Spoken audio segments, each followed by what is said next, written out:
दोस्तों civil war में Russia और ईरान को अपनी मदद के लिए बुलाया बशारुल असद ने। और जब ये सूरत हाल यूएस ने देखी तो यूएस और सऊदी अरेबिया उन एंटी गवर्नमेंट्स प्रोटेस्टर्स की सपोर्ट करने आ गए। तो सीरिया के अंदर एक सिविल वॉर थी, वो अब एक प्रॉक्सी वॉर बन गई है, क्योंकि बड़े बड़े जो मुल्क हैं, दुनिया की बड़ी बड़ी जो ताकतें हैं, वो सीरिया में अब इन्वॉल्व हो गई।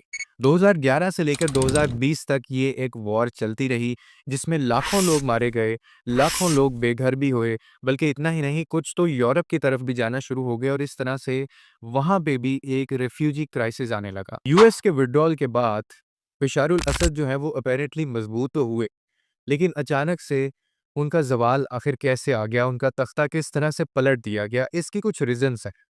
दोस्तों 7 दिसंबर को सीरिया के अंदर एक सिविल वॉर स्टार्ट होती है और जो सदर हैं बशारुल असद सीरिया के, वो बहुत ही ताकतवर सदर समझे जाते थे। आज उनकी हुकूमत का तख्ता पलट दिया गया है और कुछ सोर्सेज तो ये भी बता रहे हैं कि वो मुल्क छोड़कर चले गए हैं।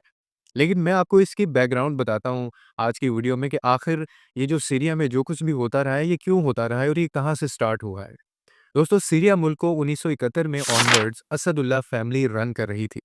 बशारुल असद के वालिद हाफिजुल्लाह असद हैं, 1971 में सीरिया के सदर बने और वो एक बहुत ही ब्रूटल सदर समझे जाते थे। उन्होंने सन 2000 तक सीरिया के मामला चलाए और उनकी डेथ के बाद उनके बेटे बशारुल असद ने रिस्पॉन्सिबिलिटी ली और वो भी अपने बाप की तरह बहुत ही एक अथॉरिटेरियन लीडर थे। और सीरिया के अंदर हालात ख़राब होना स्टार्ट होते हैं 2010 के बाद, क्योंकि 2010 में आता है अरब रेवोल्यूशन, जिसकी वजह से कई अरब कंट्रीज़ भी इसमें कूद पड़ते हैं। 2010 में सोशल मीडिया के ऊपर बाकायदा कैंपेन्स चलाई जाती हैं कि अरब ममालिक में ये जो बादशाह और ये जो डिक्टेटरशिप है, ये सिविल लिबर्टीज़ को ख़त्म कर रहे हैं।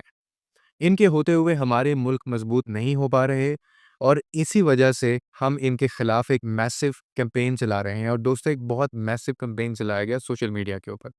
तो यहाँ से ये अरब रेवोल्यूशन स्टार्ट हुआ और ये इनकलाब डिफरेंट कंट्रीज़ में फैलता गया। कुछ कंट्रीज़ में इसकी वजह से प्रॉस्पेरिटी भी आई, लेकिन ज़्यादातर डिस्ट्रैक्शंस की तरफ चले गए कंट्रीज़, जिसमें से Syria is one of them. 2011 के अंदर सीरिया की पॉपुलेशन जो डायनामिक्स थे, वो कुछ इस तरह से थे कि 75% जो पॉपुलेशन थी, वो सुन्नी मुस्लिम थे और 20% जो पॉपुलेशन थी, वो शिया मुस्लिम्स थे और बशारुल असद 20% शिया को रिप्रेजेंट करते हैं। तो जब अरब रेवोल्यूशन आया और लोग बशारुल असद के खिलाफ खड़े हुए डेमोक्रेसी के लिए, तो बशारुल असद ने उसको रंग दिया सेक्टेरियन वायलेंस का दोस्तों।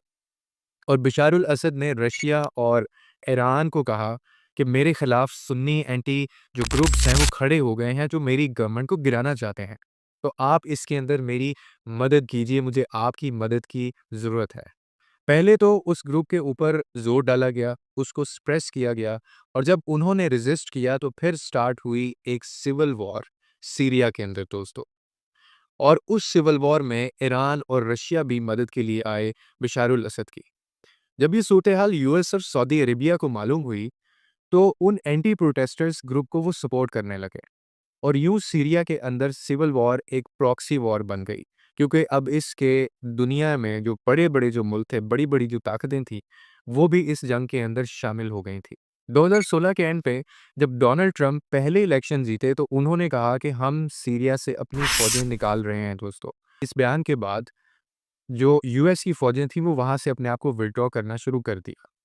तो यूएस ने पहली बार 2018 में सीरिया से विथड्रॉ कर लिया और उसके बाद 2021 में जब जो बाइडेन आए, तो तब तक सीरिया में सिर्फ 600 फौजी रह चुके थे। और उसके बाद सऊदी अरेबिया और ईरान की सुलह हो गई और उसके बाद ईरान और रशिया की वजह से बशारुल असद मजबूत और ताकतवर मजीद बन गए, क्योंकि ये दोनों ही मुल्क बशारुल असद को सपोर्ट करते थे। उसके बाद बशारुल असद ने तमाम फोर्सेस और जो ऐसे ग्रुप्स थे, ना सिर्फ उनको टैकल किया, बल्कि दोस्तों उनको बाहर निकाल फेंका। अब मैं आपको बताता हूँ कि इन सब में यूएस, सऊदी अरेबिया, ईरान और रशिया का आखिर क्या इंटरेस्ट है?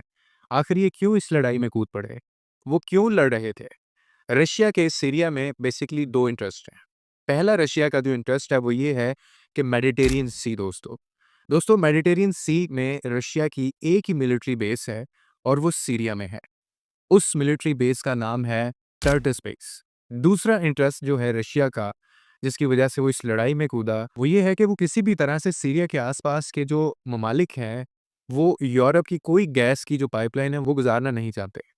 यूएस ने 2011 में एक पाइपलाइन प्रपोज की थी जिसे कतर तुर्की पाइपलाइन कहा जाता था और यूएस ने ये पाइपलाइन इसलिए बनाई थी कि यूरोप रशिया से गैस छोड़कर मिडिल ईस्ट से गैस लेना शुरू करते। तो रशिया ने इसकी गैस को सबोटॉज करने के लिए अपनी गैस पाइपलाइन बना दी जिसे ईरान, इराक और सीरिया पाइपलाइन कहते हैं दोस्तों। ईरान का इंटरेस्ट सीरिया में ये है कि सीरिया में जो रिजीम है वो शिया ग्रुप की है और उनकी एक बहुत स्ट्रॉन्ग अलायंस है विद हिज़्बुल्लाह। यानी आप इसको ईरान को एक पपेट गवर्नमेंट कह सकते हैं सीरिया में। अब सऊदी अरेबिया की अगर इंटरेस्ट की बात करें तो सऊदी अरेबिया के इंटरेस्ट ये हैं कि वो सुन्नी मुल्क है। वो उन सुन्नी ग्रुप्स को सपोर्ट करता है जो बशर अल असद के खिलाफ है। अब बात करते हैं कि ये अचानक आखिर कैसे हुआ, इतनी सपोर्ट होने के बावजूद भी ये सिविल वॉर कैसे स्टार्ट हो गई। दोस्तों 2017 में सीरिया के अंदर एक मिलिटेंट ग्रुप वजूद में आया था।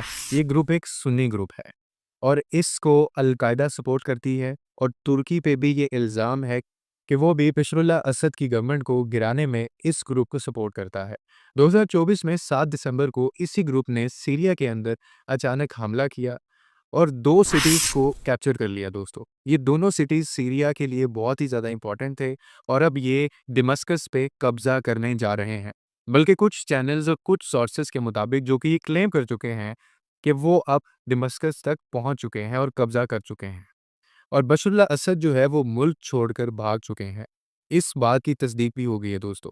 अब ये अचानक से कैसे हुआ? क्योंकि सीरिया की जो फ़ोर्सेस हैं वो 2011 से जंगें लड़ रही थीं और अब वो एग्ज़ॉस्ट हो चुकी थी। अब वो मज़ीद जंगें लड़ने की पोज़ीशन में नहीं थे। और सीरिया में रहने वाले जो एलीट लोग हैं, जो बिज़नेसमैन हैं, वो भी अब इस जंग से तंग आ चुके हैं, वो एग्ज़ॉस्ट हो चुके हैं। तो इसीलिए बशर असद को जो एक डोमेस्टिक सपोर्ट हासिल था अपने ही मुल्क में, ये वो खो बैठे थे। और वो डोमेस्टिक सपोर्ट अब इनके पास नहीं रही थी और ये लोग अंदर से इसे कमज़ोर करने लगे थे। यही वजह बनी कि आज इस हुकूमत का तख्ता उलट दिया गया है दोस्तों। अब आने वाले वक़्त में इसके कॉन्सिक्वेंसेज़ जियोग्राफिकली, जियोपॉलिटिक्स और दूसरे ममालिक के ऊपर क्या होंगे, ये देखना बाकी है। उम्मीद करता हूँ आपको इस वीडियो से कोई ना कोई अंडरस्टैंडिंग मिली होगी। मज़ीद इसी तरह की वीडियोज़ देखने के लिए हमारे चैनल को लाइक और सब्सक्राइब लाज़मी कीजिएगा, ताकि मज़ीद आने वाली वीडियोज़ भी आप तक पहुँच सकें।